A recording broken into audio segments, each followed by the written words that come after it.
रात का समय है।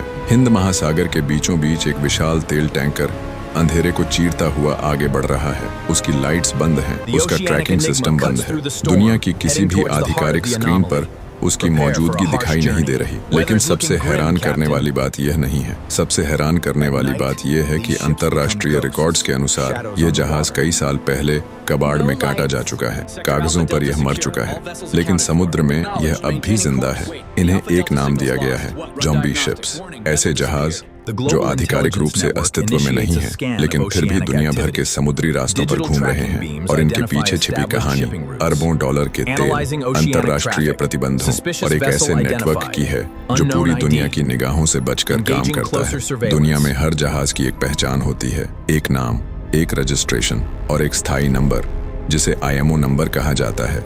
यह नंबर किसी इंसान के फिंगरप्रिंट की तरह होता है। जब कोई जहाज बहुत पुराना हो जाता है या आर्थिक रूप से उपयोगी नहीं रहता, तो उसे शिप ब्रेकिंग यार्ड भेज दिया जाता है। वहां उसका अंतिम सफर शुरू होता है। विशाल गैस कटर लोहे के ढांचों को टुकड़ों में काटते हैं। कई महीनों की मेहनत के बाद वह जहाज पूरी तरह गायब हो जाता है। उसकी पहचान अंतर्राष्ट्रीय रिकॉर्ड से हटा दी जाती है। सिद्धांत रूप से उसकी कहानी यहीं समाप्त हो जाती है, लेकिन कुछ लोगों के लिए यह अंत नहीं बल्कि शुरुआत होती है, क्योंकि एक मृत जहाज की पहचान बहुत कीमती हो सकती है। इतनी कीमती कि उसके लिए लाखों डॉलर खर्च किए जा सकते हैं।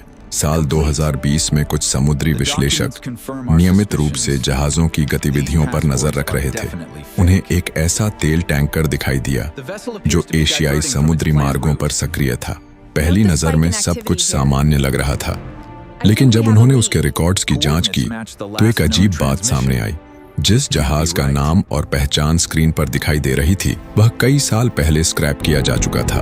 वह अस्तित्व में नहीं होना चाहिए था। शुरुआत में इसे तकनीकी गलती माना गया, लेकिन जल्द ही ऐसे और मामले सामने आने लगे। फिर और फिर दर्जनों दुनिया के अलग अलग महासागरों में ऐसे जहाज दिखाई देने लगे जो कागजों पर मर चुके थे। यहीं से ज़ॉम्बी शिप्स की दुनिया लोगों के सामने आने लगी। लेकिन कोई ऐसा क्यों करेगा?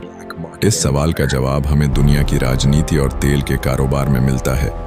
जब किसी देश पर आर्थिक प्रतिबंध लगाए जाते हैं तो उसका तेल बेचना बेहद मुश्किल हो जाता है। जहाज मालिक, बैंक और बीमा कंपनियां ऐसे व्यापार से दूरी बनाने लगती हैं, लेकिन तेल की मांग कभी खत्म नहीं होती। जहां मांग होती है वहां पैसा होता है, और जहां पैसा होता है वहां नियमों को तोड़ने वाले लोग भी मौजूद होते हैं।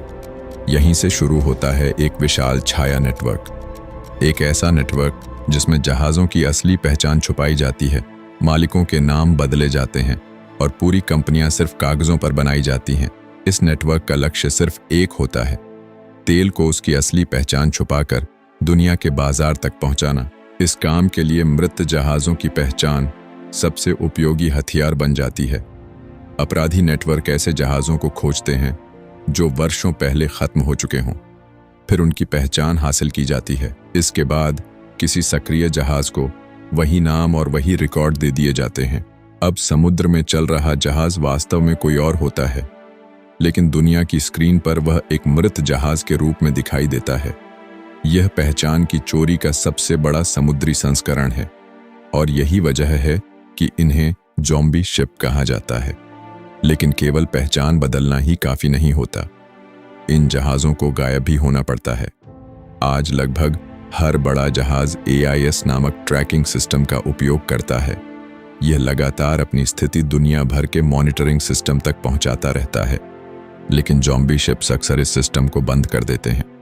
अचानक एक जहाज स्क्रीन से गायब हो जाता है। दिन बीत जाते हैं, कभी कभी हफ्ते भी। उस दौरान वह कहाँ था, क्या कर रहा था, किससे मिला, किसी को नहीं पता। फिर अचानक वह किसी दूसरे महासागर में दिखाई देता है, जैसे कुछ हुआ ही ना हो। समुद्री दुनिया में इसे गोइंग डार्क कहा जाता है, और यही वह समय होता है जब सबसे गुप्त गतिविधियां होती हैं। रात के अंधेरे में समुद्र के बीच दो विशाल तेल टैंकर एक दूसरे के करीब आते हैं। आसपास कोई बंदरगाह नहीं होता, कोई गवाह नहीं होता, कोई अधिकारी नहीं होता। घंटों तक दोनों जहाज एक दूसरे के साथ जुड़े रहते हैं। एक जहाज से दूसरे जहाज में तेल ट्रांसफर किया जाता है। इस प्रक्रिया को शिप टू शिप ट्रांसफर कहा जाता है। जब यह ऑपरेशन पूरा हो जाता है तो दोनों जहाज अलग अलग दिशाओं में निकल जाते हैं। अब यह साबित करना बेहद मुश्किल हो जाता है कि तेल वास्तव में कहां से आया था, और यही वह तकनीक है जिसने अंतर्राष्ट्रीय प्रतिबंधों को लागू करना बेहद कठिन बना दिया है। लेकिन दूसरी तरफ भी लोग बैठे हैं, ऐसे लोग जिनका काम इन जहाजों का पीछा करना है। Satellite operator, open source intelligence विशेषज्ञ, डेटा विश्लेषक और अब आर्टिफिशियल इंटेलिजेंस सिस्टम। वे सिर्फ जहाज के नाम पर भरोसा नहीं करते, वे उसकी लंबाई देखते हैं, उसकी बनावट देखते हैं, उसकी परछाई देखते हैं, यहां तक कि डेक पर मौजूद उपकरणों की स्थिति भी जांचते हैं।